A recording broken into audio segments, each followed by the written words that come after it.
Over the last 150 years, we've created a society that runs on oil. We've come to use oil for just about everything that we possibly can, and it's inevitable that we would have done so because it's just such incredibly inexpensive, convenient, energy-dense stuff. And we human beings are energy junkies, always have been, always will be. It goes all the way back to the harnessing of fire. And oil is like winning the energy lottery. I mean, think about it. If you had to push your car for 20 miles, you know, maybe you've had the experience of running out of gas and you have to push your car to the side of the road, maybe push it 6 feet, 10 feet. It's a big job, but imagine pushing your car 20 miles. Well, that's what a single gallon of gasoline does for us, and we pay, what, $3 for it and complain about that. The amount of energy in a gallon of gasoline is equivalent to something like 6 weeks of human labor. So, you know, it was inevitable that we would become hooked on this stuff. And so we've created planes, trains, and automobiles, and plastics, and petrochemicals, and everything else that makes modern life what it is. The problem, of course, is that oil is a non-renewable resource. So even when we first started using the stuff, we knew that eventually we'd run out.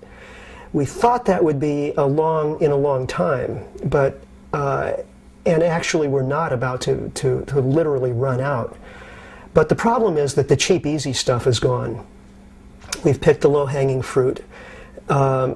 Discoveries of new oil peaked right around 1963, 64.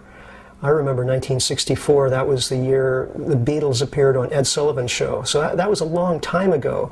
So we're not talking about a couple of years of bad luck in exploration. This is a long-established trend. We've been discovering less oil with every passing year. It's at the point now where we're extracting and using about 4 or 5 barrels of oil for every one that we discover.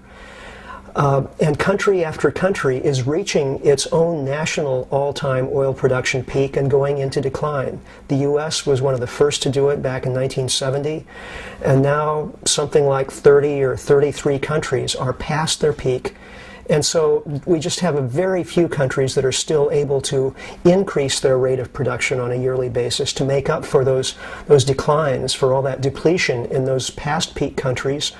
And it's inevitable that within the very next few years we'll see the global peak in oil production. Nobody's ready for that, because we've had a regime over the past 150 years where every year there's been more oil available to fuel economic growth. And we've built an economy based on the idea that it has to grow every year or else collapse. So soon the economy won't be able to grow, and all signs are that we may be facing a kind of global economic collapse because of peak oil.